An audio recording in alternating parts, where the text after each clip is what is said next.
이번 시간에는 법인세법 총칙, 납세 의무자와 과세 소득에 대해서 알아보도록 하겠습니다. 법인세법에 대해서 알아볼 텐데요. 우리 이제 법인에 대해서 알 텐데 법인이 뭘까요?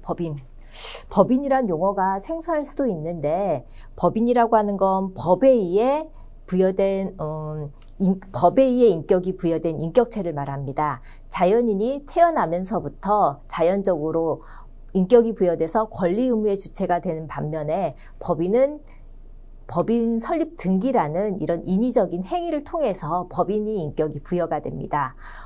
우리 회사 법인명은 뭘로 하겠다? 대표자는 누구로 하겠다? 소재지는 어디로 하겠다? 우리 회사 사업의 목적은 뭘로 하겠다? 이런 것들을 기재해서 법원에 가서 설립 등기를 하게 되면 법인이 인격이 부여가 되게 되겠죠.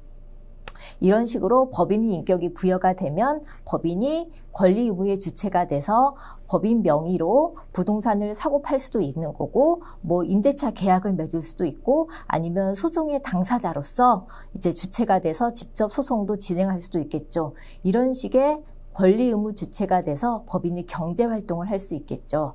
이런 법인이 경제 활동을 통해서 소득을 얻게 되는데, 이런 소득에 대해서도 또 우리가 과세를 하겠죠. 그럼 법인세란 이런 법인이 경제활동을 통해 얻은 소득에 대해서 부과하는 법인소득세를 얘기합니다. 우리가 소득에 대해서 부과되는 세금이 개인소득세, 법인소득세 이렇게 두 가지가 있는데, 개인이 벌어들인 소득에 대해서 부과되는 소득세, 거기에서 이제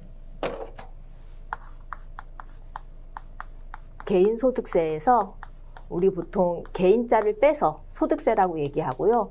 법인이 벌어들인 소득세에서 여기서 소득자를 빼서 법인세라고 이렇게 얘기를 하게 됩니다.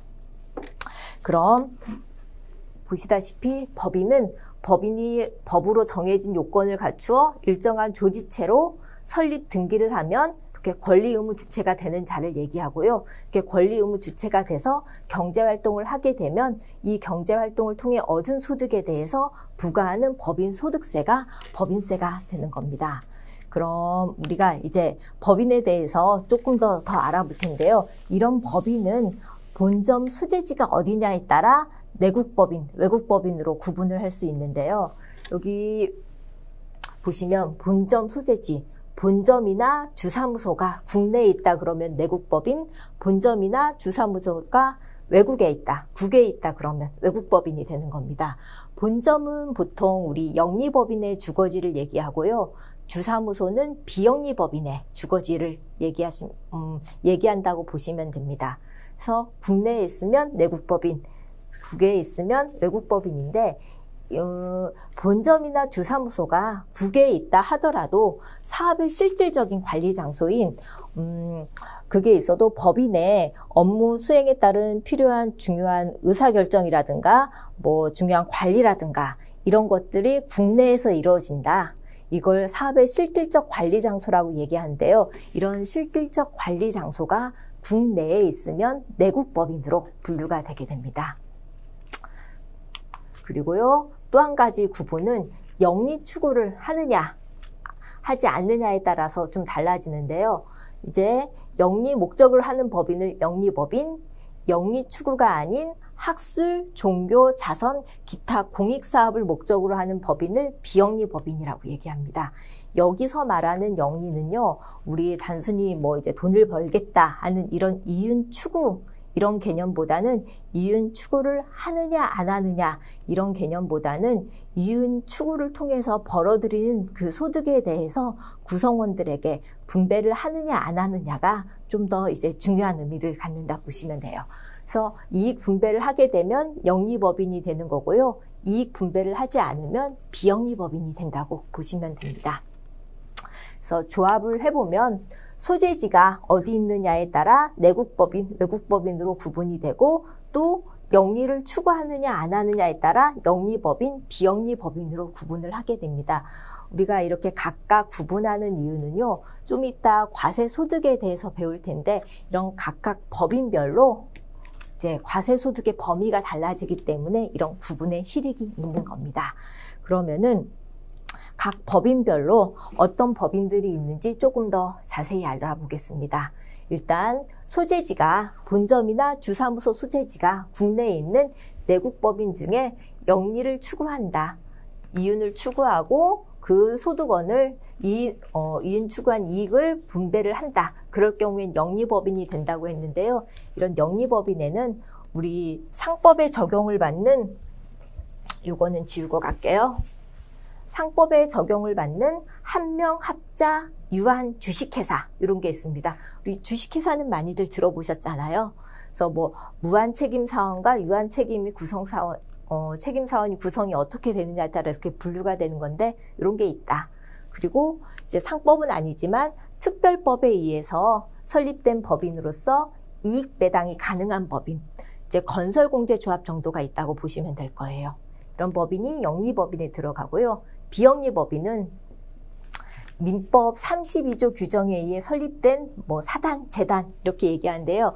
민법 32조가 학술, 종교, 자선, 기회, 사교, 기타 뭐 영리야 그러니까 아닌 사업을 목적으로 하는 사단, 재단으로서 주무관청의 허가를 받아서 이렇게 법인으로 설립할 수 있다고 되어 있거든요. 그래서 아까 얘기한 뭐 학술, 종교, 기타 영리 아닌 그런 걸 목적으로 하는 사단과 재단 이런 것들이 비영리법인에 들어가고요. 그래서 민법이 아니지만 사립학교법에 의해서 또 설립된 사립학교도 비영리법인에 들어갑니다. 그리고 이 특별법에 의해서 설립된 법인으로서 이 아까 얘기한 그런 이제 영리 아닌 목적을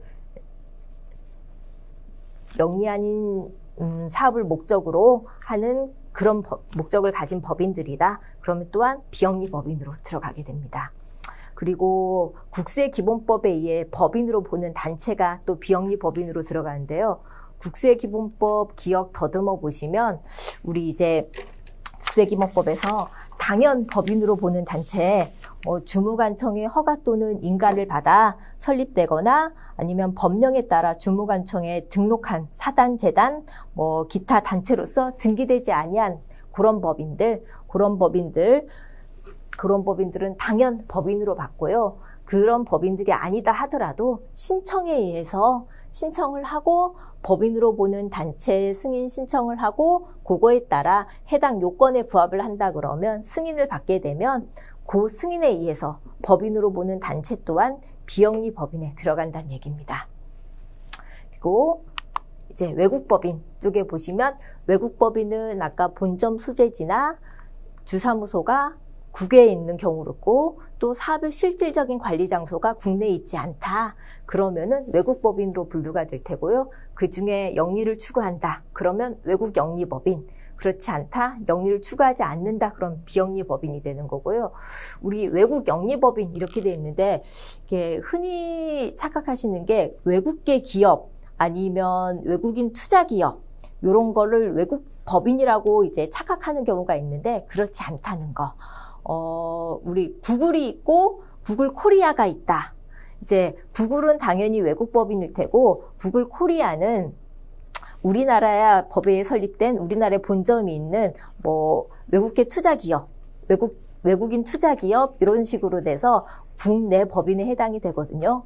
그러니까 그런 경우가 아니라 말 그대로 본점 자체 외국에 본점을 둔 법인이면서 영리를 목적으로 하지 않는다. 영리를 목적으로 하는 법인이 외국 영리법인이 된다. 그래서 법인이 이제 다른 나라에 진출할 때 지점 형태로 진출하는 수도 있고 자회사 형태로 진출할 수도 있는데 자회사 형태로 진출한다 그러면 그건 그 나라의 법에 맞게끔 이제 설립된 법인이니까 이제 그 나라 법인이 되는 거고요. 이제 지점 형태로 진출을 해서 우리나라에 외국 법인이 지점 형태로 우리나라에 진출을 해서 이제 사업을 한다. 그럴 경우에 외국 영리법인이 된다고 보시면 됩니다. 보통 지점 형태로 진출하게 되면 보통 우리나라에 외국 기업 국내 지사 설치 신고라는 걸 통해서 사업자 등록 번호도 부여되고 뭐 이런 식으로 이제 이루어지고 있거든요. 그래서 이제 말씀드리고 싶은 거는 외국인 투자 기업이랑 이런 거랑은 헷갈리지 않으셨으면 좋겠다는 거 이렇게 보시면 되고요. 그리고 외국 비영리 법인, 외국 법인 중 영리를 목적으로 하지 않는 법인, 뭐 외국의 정부, 지방자치단체 이런 게 있다. 예를 들어 보면 싱가포르 투자청, 뭐 홍콩 투자청 이런 식으로 각 나라별로 투자청들이 있을 텐데 이런 법인들이 외국 비영리 법인인 이렇게 해당이 된다고 보시면 될 것 같습니다. 그래서 지금까지는 이제 납세 의무자 쪽을 이제 알아보았고, 그럼 이 납세 의무자인 법인이 벌어들인 소득에 대해서 법인세가 과세된다고 했는데, 그럼 그 과세 소득엔 어떤 종류가 있는지 먼저 알아보도록 하겠습니다. 과세 소득도 4가지로 구분이 될 수 있는데요. 한번 빠르게 스킵하시면 각사함도 소득, 청산소득, 토지 등 양도소득, 미완료 소득 이렇게 4가지가 있습니다. 그럼 소득별로 다시 설명을 드려보면, 일단 제일 처음 각사함도 소득이거든요. 이제 우리 법인세에서 가장 많은 부분을 배우게 될 거고, 우리 법인세에서 기본이 되는 소득이라고 볼 수 있는데, 법인이 이제 아까 인격세를 받는다고 했는데 설립돼서 해산할 때까지 법인이 벌어들인 소득이 있을 텐데, 이 소득에 대해서 우리 인위적으로 회계연도라고 해야 될지 모르겠는데 사업연도별로 쪼개서 각 사업연도별로 귀속되는 이제 그런 이제 사업연도별로 발생한 소득에 대해서 과세하는 소득이라고 보시면 됩니다. 입금 총액에서 송금 총액을 공제한 금액이다. 요 개념 정도 이제 이해를 하시면 될 것 같아요. 거의 뭐 사업을 하고 있다. 그래서 뭔가 영업활동이 있다 그러면 각 사업에 대한 소득, 요게 발생한다고 보실 수 있습니다. 그리고 요거 외에 청산소득이 있는데요. 이게 말 그대로 법인이 해산, 그러니까 문 닫을 때 발생하는 소득이라고 보시면 됩니다. 소멸하는 경우에 자녀재산 가액에서 해산 등기일 현재의 자기 자본을 공제한 금액 이렇게 돼 있는데요. 예를 들어 보면 법인이 해산 시점에 BS를 보시면 뭐 이제 내 자산이 500이고 부채가 200이고 자기 자본 요게 300이더라. 이렇게 됐었을 텐데 요 상태가 해산 시점에 BS인 거고, 근데 요 자산은 당시 이제 자산 장부가액이라고 보시면 될 거니까 시가가 반영되지 않은 자산이거든요. 그래서 내가 이제 문 닫을 때 요 자산을 환가를 내서 팔아보니까 시가가 600이 되더라. 그러면은 이제 내가 이제 문 닫을 때 자녀재산 가액은 내가 판 시가 600에서 부채 200을 뺀 요 400이 자녀재산 가액이 될 테고요. 여기서 자기 자본, 자녀재산 가액에서 해산 등기일 현재 자기 자본 총액은 300이니까 요걸 뺀 금액이 청산소득이 된다는 그런 의미입니다. 그래서 결과적으로 이제 각 사업도 소득에 각 사업도 중에 과세되지 않았던 소득, 이런 식의 뭐 시가 반영분이라든가 혹시나 아니면 각 사업도 소득에 이제 누락됐던 소득들, 그런 소득들이 청산할 때 과세가 된다고 보시면 됩니다. 그리고 다음으로 보실 소득은 토지 등 양도소득인데요. 이 토지 등 양도소득은 생각해 보시면 내가 토지를 판다 그러면 토지를 팔 때 그 이제 파는 금액, 양도가액이 입금으로 들어갔을 테고 토지의 취득, 뭐 장부가액이 송금으로 들어가서 이미 각 사업도 소득으로 과세가 되기는 했거든요. 근데 이거는 그 과세가 됐다 하더라도 추가적으로 이제 부동산 투기를 막기 위해서 목적 자체가 부동산 투기를 막기 위해서 법인세에 추가해서 과세하는 소득이다. 그래서 모든 이제 자산에 대해서 해당되는 건 아니고요. 뭐 이제 주택이나 별장, 비사업용 토지 같은 법인의 이제 영업활동에 중대하게 영업활동과 영업활동을 하는 과정에서 꼭 보유하지 않아도 되는 그런 자산들인데 이렇게 투기 목적으로 보유를 했다. 그런 걸 방지하고자 하는 의미에서 이제 이걸 가지고 있다가 양도를 하게 되면 양도 당시에 뭐 이제 양도 금액에서 양도 당시에 장부가액을 공제한 금액만큼 등기 자산이면 10%, 미등기 자산이면 40%에 해당되는 세율만큼 추가적으로 과세한다. 그런 이제 취지의 소득이라고 보시면 됩니다. 다음은 이제 미완료 소득인데요. 이 미완료 소득은 우리 뭐 투자 및 상생 협력 촉진을 위한 이제 세제라고도 얘기할 수도 있는데, 말 그대로 환류하지 않은 소득, 내가 기업이 돈을 벌었는데 그 돈을 번 소득에 대해서 뭔가 환류를 시켜야 되는데 환류시키지 않은 소득에 대해서 추가적으로 과세하는 소득이라고 보시면 되는데, 그래서 모든 법인에 대해서 다 과세를 하느냐 하면 그렇진 않고요. 여기 뭐 중소기업이나 아니면은 이제 비영리법인, 유동화 전문회사 같은 이런 법인들을 제외하고 자기 자본 500억을 초과하는 법인 또는 상호 출자 제한 기업 집단에 속하는 법인들에 한해서, 그러니까 규모가 큰 법인들에 한해서 그런 규모가 큰 법인들은 벌어들인 소득에 대해서 뭐 적극적으로 투자도 하고 이제 직원들한테 임금도 많이 주고 이렇게 이제 쌓아두지 말고 자꾸 환류를 시켜라. 어차피 그렇게 환류를 하게 되면 기업이 소득이 가계로 흘러들어가게 될 테고, 가계 소득으로 흘러가게 되면 가계에서 또 지출을 하게 되면 또 기업이 매출액이 신장되는 우리 경제의 선순환이 이루어질 수 있도록 이렇게 일부러 이제 정책 목적에 따라 가지고 일부러 추가적으로 과세하겠다. 환류하지 않은 소득에 대해서 과세하겠다는 그런 의미로 받아들이시면 됩니다. 지금까지 그러면은 납세 의무자와 이제 과세 소득을 봤는데요. 요걸 이제 조합해서 한번 보겠습니다. 이제 이게 오늘 시간에 학습한 것 중에 제일 중요하다고 볼 수 있는데요. 일단 이제 본점이나 주사무소 소재지가 어디 있느냐에 따라 내국, 외국 법인으로 나누고요. 이익을 분배하느냐, 이윤 추구를 해서 분배하느냐에 따라 영리냐, 비영리냐 나누고요. 나누게 되면 이제 네 가지 법인으로 내국 영리, 내국 비영리, 외국 영리, 외국 비영리로 네 가지 법인으로 분류가 되고요. 그리고 아까 배웠던 소득도 각 사업연도 입금 총액에서 송금 총액을 뺀 거기서 발생한 소득, 그리고 이제 해산할 때 자녀재산 가액에서 자기 자본을 빼서 이제 발생한 소득에 대해서 과세하는 청산소득, 그리고 특별히 주택 별장 비사업용 토지에 대해서 추가적으로 이제 부동산 투기를 방지하기 위해서 과세하는 소득, 그리고 요것도 뭐 자기 자본 500억, 그리고 상호 출자 제한 기업 집단 같은 좀 큰 기업들이 이제 소득을 환류를 시켜라. 요런 환류하지 않은 소득에 대해서 과세하겠다 하는 이런 네 가지 소득으로 구분할 수 있는데, 우선 영리, 비영리 뭐 이제 상관없이 각 사업연도 소득은 다 과세가 된다고 보시면 돼요.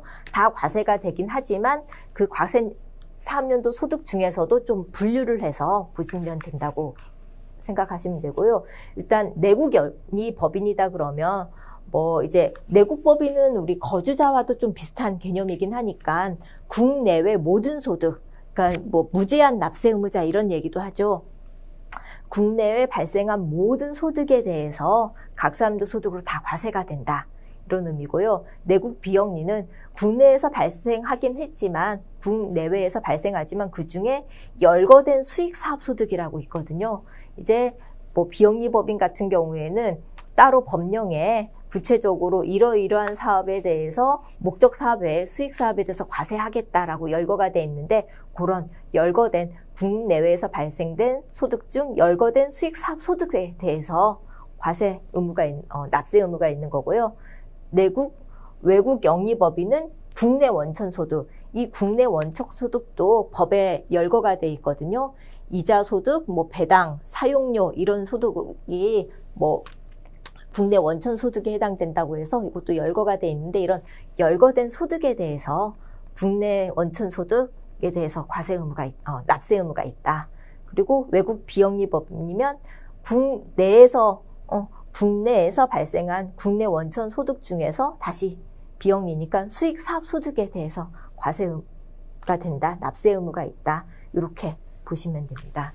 그리고 보실 거는 청산소득이랑 미완료소득은 다른 법인들은 다 과세 의무가 없고 내국 영리법인만 과세 의무가 있다는 거. 여기에는 과세 의무가 없다는 거. 왜냐하면 어차피 청산소득은 문 닫을 때, 해산할 때 내는 소득인데 외국 법인이다 그러면은 우리나라에서 해산하는 게 아닐 테니까 납세 의무가 없을 테고, 비영리법인 같은 경우에는 아까 비영리법인은 이익 분배를 하지 않는다고 했잖아요. 그리고 문 닫을 때도 이 문 닫을 때 발생하는 이런 이제 자녀재산가액에서 뭐 자기 자본을 뺀 이런 이제 소득이 있었는데 이게 뭐 분배가 되는 게 아니라 국가에 귀속이 된다거나 아니면 다른 비영리 법인 쪽으로 흘러들어가게 되니까 굳이 과세하지 않겠다. 이런 취지로 보시면 되고요. 그래서 이제 청산소득에 대한 납세 의무는 내국 영리 법인만 있다. 보시면 되고요. 미완료 소득도 마찬가지로 뭐 이제 외국 법인에 대해서 우리나라에 뭐 투자를 하라, 임금 증가를 시켜라 이렇게 규정할 수 없으니까 외국 법인은 해당이 안 될 테고, 비영리 법인도 이제 해당이 안 될 테니까 이제 전체 소득에 대해서 하는 게 아니기 때문에, 그래서 미완료 소득이랑 청산소득은 내국 영리법인한테만 납세 의무가 있다. 이렇게 보시면 되고요. 이거 외에 토지 등 양도소득 같은 경우에는 이제 부동산 투기 방지하기 위한 목적으로 과세가 되는 거기 때문에 뭐 내국이든 외국이든 영리든 비영리든 다 혹시나 이런 부동산 투기를 하려고 뭐 주택, 별장, 비산명 토지를 보유하고 있었다. 그러면 그거를 이제 양도할 때는 다 과세를 하겠다. 이런 취지로 보시면 될 겁니다. 이렇게 구분해서 보시면 될 거예요. 그리고 하나 더, 조금 더 이제 보실 게, 우리나라 국가 지방자치단체는 여기에 속하지 않고 따로 비과세, 우리 비과세 법인이라고도 얘기를 하거든요. 그래서 어떠한 소득도 과세되지 않는다. 어차피 국가 지방자치에서 발생하는 소득을 과세해봤자 그게 다시 국가로 흘러 들어가는 거니까 행정력 낭비나 마찬가지잖아요. 그래서 국가나 지방자치단체는 비과세다. 어떠한 소득에 대해서도 과세되지 않는다. 이렇게 이제 이해를 하시면 될 거고요. 이게 우리나라 국가 지방자치단체만 해당이 되는 거고요. 외국 이제 뭐 정부나 이런 거는 외국 비영리 법인으로 들어간다는 거, 이렇게 좀 구분해서 이해를 하시면 될 것 같습니다. 말씀드렸듯이 이 수익사업소득이나 원천소득 이런 건 법에 열거가 돼 있다. 이렇게 보시면 되겠습니다. 그래서 이제까지 납세 의무자와 과세소득에 대해서 알아보았습니다.